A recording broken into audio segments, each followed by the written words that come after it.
I just added my second sewing machine to my sewing room because I wanted the ability to not have to change thread as often or change my presser feet and just move between my several machines pretty quickly. And some people might think that, you know, your next machine, you got to go up in price, you got to go up in features. Well, I don't have that kind of money. And so when I saw this one from PooLin and it has all the same features plus a few more that my current machine doesn't have, I was sold. Let me show you what I mean. So my number one thing is I have to have a drop-in bobbin. I cannot do a front-loading bobbin anymore, and it has this.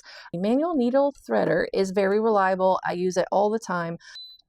You can unplug the presser foot and then use start stop sewing right here. Let me make sure that I'm not going to break a needle with my press. So 0, 0. Yeah, so that should be fine. So all you have to do is press start and stop. You don't have to use your presser foot at all. So if I needed to sew maybe on like a tall table, like I went to a retreat or I wanted to go in the kitchen where the presser foot wouldn't really work, I can use that start stop feature.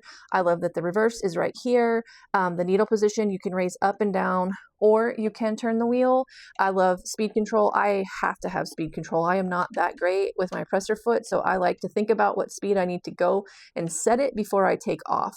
Some other things, this is the largest workspace that I have ever had. I mean, normally you get this much if you get a tray, but you get more than that. And then look at the throat space on this. I just finished a twin size quilt and it had more than enough room to move through here when I was rolling, when I was hand quilting that big piece. This is my first machine that has 2 spools on it, and so I can use the twin needle. That was a first for me. Look at that. I use several of these decorative stitches over here. Basically, the ones with the circle are the ones you can't use a twin needle on, but every other stitch you can use the twin needle on, and that was a first for me. I did have better luck when I put some on stabilizer, but that is great for when you like, you know, if you wanted a double hem on some clothing that you were working on, or you just wanted to have a nice little decorative stitch. And not to mention, look at all these cute little decorative stitches that they have.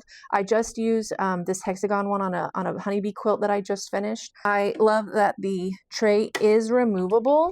I can get it off so that when I do have to do a tote bag or something that I need the free arm, I still have that. And then it does, you know, of course, come with its little piece that you can make it look like this. It's very light and easy to travel. The only thing I wish that it did have is it doesn't have a true cover, like a hard plastic cover. It comes with a little like plastic kind of sheet that you kind of pull over it, maybe to keep dust off of it. But if you were to travel with this, I would kind of be a little bit worried about it. But I'm not going anywhere, and this one's staying here.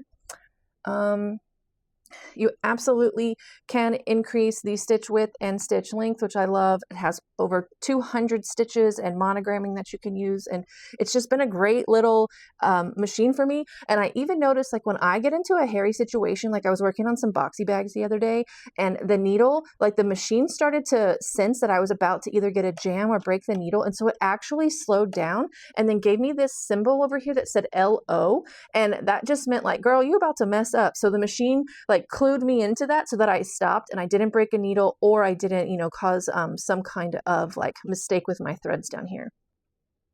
And even though it has all of these decorative stitches and things that a beginner might not use, I do think that this would be an excellent machine for a beginner. They would struggle way less than they would with a mechanical machine, just because of the drop-in bobbin, the needle threader, the reverse being right here, the speed control, this wide tray table. These are all features that a mechanical machine typically doesn't have. I mean, it even has a thread cutter right here, which my first machine didn't. So I definitely think this would be a great beginner sewing machine if you're getting into the craft, as well as a second machine to add to your craft room like I have.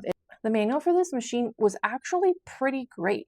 Not only did it teach me like the ins and outs of the machines, because you know they're all a little bit different, but it also taught me, like, I never knew what a hem stitch was for, or a hedge lock stitch or something like that. It goes through several of the most common stitches that you might use for different things and teaches you like the best spacing for them and how to use them and when they're best to be used. It goes through, it has a great section on troubleshooting your machine. So I haven't had to Google or YouTube anything to figure out what's the best way to do this, which I really appreciate, because even though I have a couple of years of sewing under my belt, it still can be frustrating sometimes, especially when you're learning the ins and outs of a new machine. So I've leveled up my skills. Like, this machine has everything that my other computerized sewing machine has, plus the twin needle, the ability to do that.